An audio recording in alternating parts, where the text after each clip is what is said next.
नमस्कार।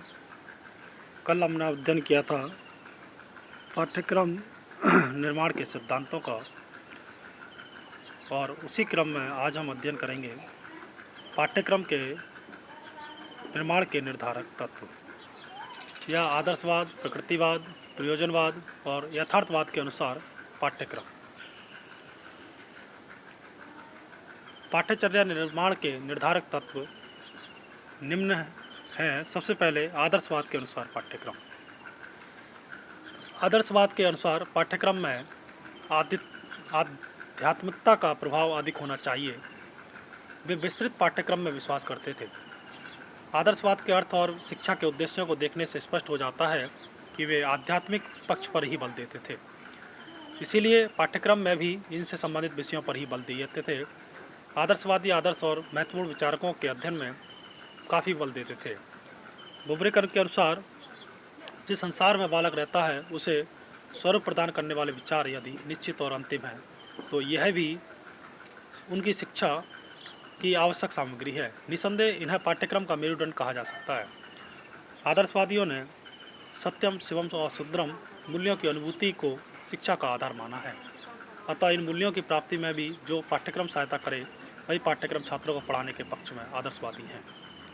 प्लेटो के अनुसार मानव 3 प्रकार की क्रियाएं करता है और इन 3 प्रकार की क्रियाओं से संबंधित विषयों को पाठ्यक्रम में सम्मिलित किया जाना चाहिए।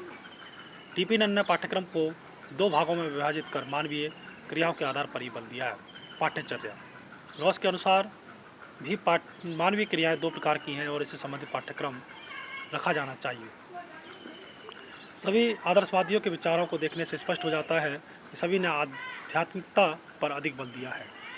अब बात करते हैं हम प्रकृतिवाद के अनुसार पाठ्यक्रम। पाठ्यक्रम की शिक्षा का उद्देश्य मुख्य रूप से भौतिकता होने के कारण पाठ्यक्रम में भी भौतिक पाठ्यक्रम पर अधिक बल दिया है। रूसो और हर्बर्ट स्पेंसर 2 ऐसे प्रकृतिवादी दार्शनिक हैं जिन्होंने पाठ्यक्रम पर अपने विचार प्रकट किए हैं। रूसो के अनुसार पाठ्यक्रम इस प्रकार होना चाहिए: शैशवावस्था, बाल्यावस्था, किशोरावस्था और वयस्कावस्था। किशोरावस्था बालक को 5 वर्ष की आयु तक पूर्ण स्वतंत्रता की प्राप्ति होनी चाहिए। इस आयु तक बच्चा अपने हिसाब से खेले और उसके लिए कुछ खेलकूद और व्यायाम की व्यवस्था भी हो सकती है। बाल्यावस्था यह अवस्था 5 से 12 वर्ष तक रहती है।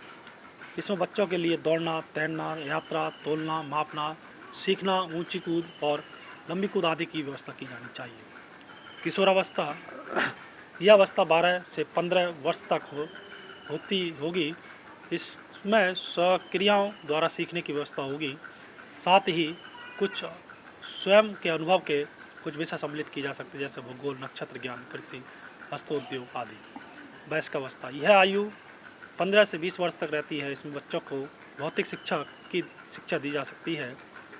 बालकों को कार्यों से बचाने हेतु उनको औषधालय, अनाथालय, कारागृह आदि का अवलोकन कराया जाना चाहिए। साथ ही बुरे कार्यों का परिणाम बताना चाहिए। इसके साथ ही मानव सेवा की प्रेरणा भी देनी चाहिए।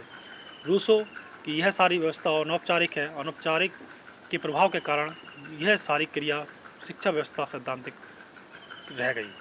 हर्बर्ट स्पेंसर ने मानव जीवन के 5 उद्देश्य बताकर यह बताया कि शिक्षा के इन 5 उद्देश्यों के अनुरूप ही पाठ्यक्रम होना चाहिए। सबसे पहले आत्मरक्षा। मानव जीवन का पहला उद्देश्य आत्मरक्षा से संबंधित शरीर विज्ञान और पदार्थ विज्ञान आदि विषय पाठ्यक्रम में होना चाहिए। जीवन की मौलिक आवश्यकताओं की पूर्ति। मानव अपने जीवन की मौलिक आवश्यकताओं की पूर्ति करता है। इसके लिए गणित, यांत्रिकी, भौतिकी, जीव विज्ञान, रसायन शास्त्र आदि विषयों को सम्मिलित किया जाना चाहिए। संतति पालन। प्रत्येक व्यक्ति अपने बच्चों का ठीक से पालन करना चाहता है। इसके लिए शरीर विज्ञान, गृह विज्ञान, यौन विज्ञान, बाल मनोविज्ञान आदि को पाठ्यक्रम में रखा जाना आवश्यक है। सामाजिक व राजनीतिक विकास। इसके लिए सामाजिक विज्ञान के विषय, राजनीतिक विषय, समाजशास्त्र, इतिहास, सामाजिक ज्ञान आदि विषय पाठ्यक्रम में होने चाहिए। अवकाश का सदुपयोग। सभी व्यक्तियों के पास कुछ न कुछ अवकाश काल के लिए होता है। इसमें सदुपयोग के लिए साहित्य, संगीत, कला आदि में संबंधित विषय पाठ्यक्रम में रखे होने चाहिए। तीसरा आता है प्रयोजनवाद के अनुसार पाठ्यक्रम। प्रयोजनवादियों ने निश्चित मूल्यों व उद्देश्यों में जब विश्वास नहीं किया तो निश्चित रूप से पाठ्यक्रम के संबंध में भी उनके विचार नहीं है। उनके अनुसार पाठ्यक्रम परिवर्तनशील व उपयोगी होना चाहिए। उनके अनुसार केवल ज्ञान के लिए ही शिक्षा प्राप्त नहीं करनी चाहिए, वरन समाज और व्यक्ति की उपयोगिता की दृष्टि से शिक्षा ग्रहण करनी चाहिए। प्रयोजनवादियों ने यह भी कहा है कि पाठ्यक्रम क्या होना चाहिए, किस स्थान पर कैसा होना चाहिए पर विचार करना चाहिए। उन्होंने पाठ्यक्रम निर्माण के निम्नलिखित सिद्धांतों पर बल दिया। उपयोगिता का सिद्धांत। प्रयोजनवादी इस बात पर बल देते हैं कि बालकों को वे विभिन्न विषय ही पढ़ाए जाने चाहिए, उन्हें क्रियाओं पर बदल दिया जाना चाहिए, उन्हीं क्रियाओं पर बल देना चाहिए जो उनके लिए उपयोगी हो। सभी बालकों को अपनी अपनी उपयोगिता और विषयों का अध्ययन कराया जाना चाहिए। इसमें औद्योगिक उत्पादित और उद्योगों संबंधित शिक्षा होनी चाहिए। क्रिया का सिद्धांत। प्रयोजनवादी दार्शनिक ये कहते हैं कि पाठ्यक्रम ऐसा होना चाहिए जिसमें बालक अधिकाधिक क्रियाशील रहे, केवल सैद्धांतिक व पुस्तकीय ज्ञान देना उचित नहीं। रुचि का सिद्धांत। प्रयोजनवादियों ने पाठ्यक्रम में बालक की रुचियों पर ही काफ़ी बल दिया है। बालक अपनी रुचि के अनुसार कार्य करें। जॉन डीवी ने बालकों को रुचि के संबंध में कहा है कि बालक की रुचि बातचीत करने, रचना करने में और अधिक होती है। इन रुचियों को ध्यान में रखकर ही पाठ्यक्रम होना चाहिए। इसलिए हस्तकार्य और प्रकृति विज्ञान को पाठ्यक्रम में स्थान अवश्य देना चाहिए। अनुभव का सिद्धांत। बालकों के अनुभव के आधार पर पाठ्यक्रम होना चाहिए। इन अनुभवों में सामाजिक, आर्थिक, राजनीतिक आदि सभी प्रकार के अनुभव आते हैं। विद्यालय और बालकों की सभी क्रियाओं का संबंध सामाजिक जीवन में होना चाहिए। व्यवहार, बालकों के जीवन से संबंधित उत्सव, खेलकूद, साहित्यिक, सांस्कृतिक क्रियाएं आदि को भी पाठ्यक्रम में सम्मिलित किया जाना चाहिए। एकीकरण का सिद्धांत। प्रयोजनवादियों ने विभिन्न विषयों के एकीकरण के भी पक्षधर रहे हैं, क्योंकि इनकी मान्यता है कि ज्ञान एक इकाई है, अतः सभी ज्ञान को एकीकृत करके दिया जाना चाहिए। इस प्रकार प्रयोजनवादियों ने पाठ्यक्रम के संबंध में जो प्रयुक्त सिद्धांत दिए हैं वे आज भी पाठ्यक्रम निर्माण के सिद्धांत में माने गए हैं। और इसके बाद अंतिम यथार्थवाद के अनुसार पाठ्यक्रम। यथार्थवादियों ने इस बात पर बल दिया है कि पाठ्यक्रम में केवल उन्हीं विषयों को स्थान मिलना चाहिए जो बालक के लिए उपयोगी हों और उन्हें वास्तविक जीवन के लिए तैयार कर सकें। अतः उन्होंने पाठ्यक्रम में जीवन की यथार्थ परिस्थितियों, आवश्यकताओं और समस्याओं को ध्यान में रखते हुए प्रकृति विज्ञान, व्यवसाय संबंधी विषयों को प्रमुख स्थान दिया और भाषा, कला, साहित्य आदि को गौण स्थान दिया।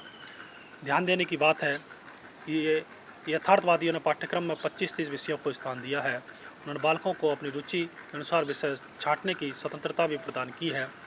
साथ ही स्पष्ट किया है कि मातृभाषा मानव विकास की आधारशिला है और जीविकोपार्जन के लिए व्यवसाय अत्यंत आवश्यक है। पाठ्यक्रम में मातृभाषा और उद्योग अनिवार्य विषय होने चाहिए।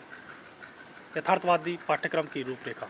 यथार्थवादी पाठ्यक्रम व्यावसायिक विषयों एवं विज्ञान को मुख्य, भूगोल, कला, राजनीति को गौण और साहित्य, कला, संगीत आदि को गौणतम स्थान देते हैं।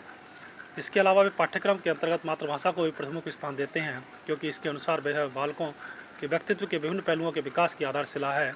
अतः यथार्थवाद बालक को अपनी रुचि, रुझान, योग्यता और अध्यापक आवश्यक विषयों के चयन में भी छूट देते हैं। तो ये थे पाठ्यक्रम निर्माण के निर्धारक तत्व। धन्यवाद।